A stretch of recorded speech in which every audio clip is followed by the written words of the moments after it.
जी हाँ दोस्तों, आने वाले बजट के अंदर काफ़ी इंपॉर्टेंट चेंजेस हुए हैं। एक तो आपकी 12 लाख तक की इनकम है, उस पर कोई टैक्स आपको नहीं देना है।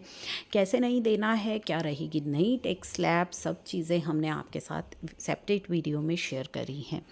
ठीक है, तो अब हम बात करते हैं जीएसटी के अंदर कुछ इम्पोर्टेंट अपडेट्स चेंजेस जो आए हैं उनके बारे में। तो सबसे इम्पॉर्टेंट जो सेक्शन 39 बात करता है उसके बारे में हम बात करेंगे। क्लोज 123 ऑफ फाइनेंस बिल के द्वारा ये सेक्शन 39 के अंदर चेंज किया गया है। सेक्शन 39 जो जीएसटी रिटर्न की बात करता है, every registered person other than ISD, non resident taxable person और person paying tax under provision of section 10, 51, 52 यानी कि कॉम्पोजिशन वाले, टीडीएस, टीसीएस वाले, इनके अलावा हर रजिस्टर्ड व्यक्ति को एवरी ईयर और पार्ट देयर ऑफ अपनी रिटर्न फर्निश करनी होती है of inward and outward supply of goods और सर्विसेज। ठीक है, कितना आईटीसी लिया, कितना टैक्स पेबल बना, ये सारी तो ये रिटर्न जो हमारी जाती है वो है जीएसटीआर 3B रिटर्न।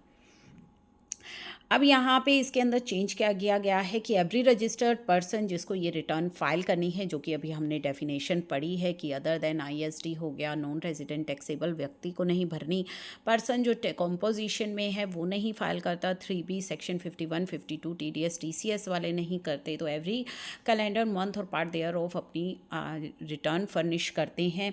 तो ये सारी डेफिनेशन तो आपकी सेम है जो अभी तक थी, और सर्विसेज और बोथ की, आईटीसी कितना अवेल किया, टैक्स पेबल, टैक्स पेड, सब कुछ जो है उस रिटर्न के अंदर फाइल करते हैं in such form and manner and within such time. पहले यहाँ पे लिखा था and within such time, यानी कि इस समय तक उनको फाइल करनी है।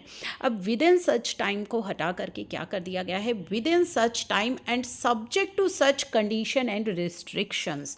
तो आपकी जो 3B है उसमें ये की डेफिनेशन में ये सारी लाइनें ऐड हो गई हैं, with subject to such condition, जो कंडीशन एंड रिस्ट्रिक्शंस अब लगा दी गई हैं। तो ये चेंज लॉ के अंदर डाल दिया गया है। क्या कंडीशन एंड रिस्ट्रिक्शंस लगाई गई हैं, चलिए वो जान लीजिए। अब ये जो वर्ड ऐड हुए हैं, पहले था विद इन सच टाइम, लेकिन अब ऐड हो गया है within such time and subject to condition and restrictions. तो अब इन लाइन्स के ऐड करने से क्या इम्पैक्ट आया है आपकी 3B कि ये जो आपका सेक्शन था 39 उसके अंदर section 39 sub section 1 of CGST is being amended. तो ये सेक्शन अमेंड किया गया है to provide enabling clause to prescribe certain condition and restriction रहेंगी। अब आपकी रिटर्न में क्या कंडीशन एंड रिस्ट्रिक्शंस लगा दी गई हैं आपकी 3B फाइलिंग में। Rule 59 sub section 6 of CGST rules वो कहता है if a taxpayer fails to pay taxes for a preceding tax period, अगर प्रिसीडिंग पीरियड का आपने टैक्स पे नहीं किया तो आप अपनी 3B करंट पीरियड की 3B फाइल नहीं कर पाएंगे। तो पहले पिछला आप अपना टैक्स पे कीजिए, उसके बाद ही आप करंट पीरियड की 3B को फाइल कर पाएंगे। तो एक तो ये कंडीशन हो गई जो रूल 59 सब रूल 6 से हो गई।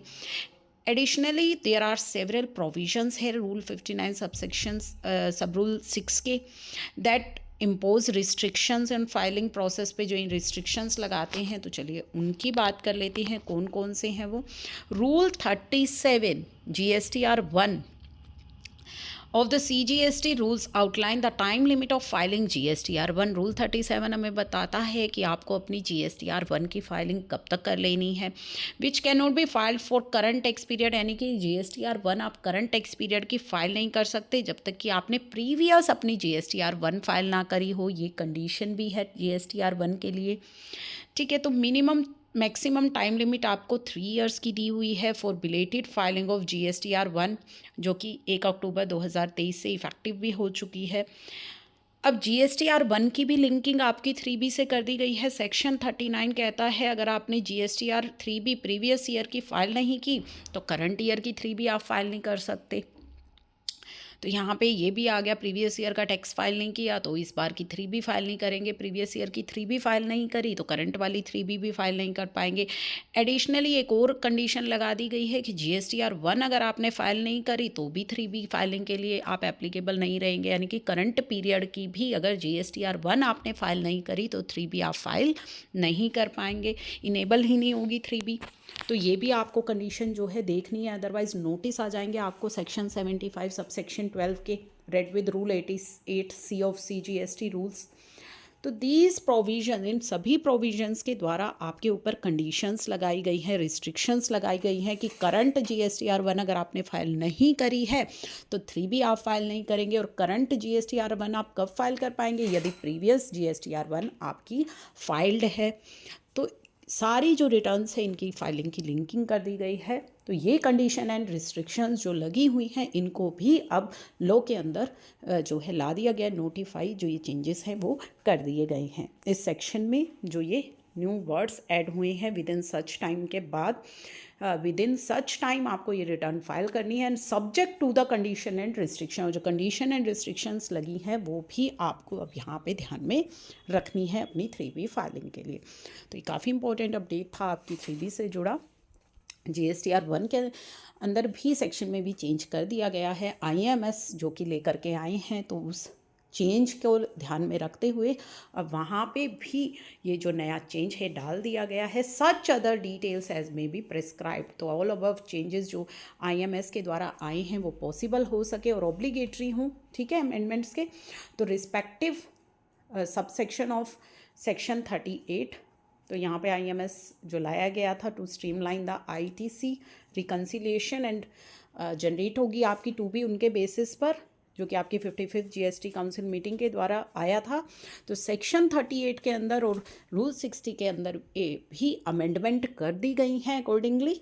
तो ये चेंजेस जो हैं आपकी GST रिटर्न्स के अंदर जो डेफिनेट ये सेक्शंस हैं उनके अंदर ला दिए गए हैं, ठीक है। तो ये सारे जो चेंजेस हैं वो बजट के अंदर इस तरीके से अब आ गए हैं।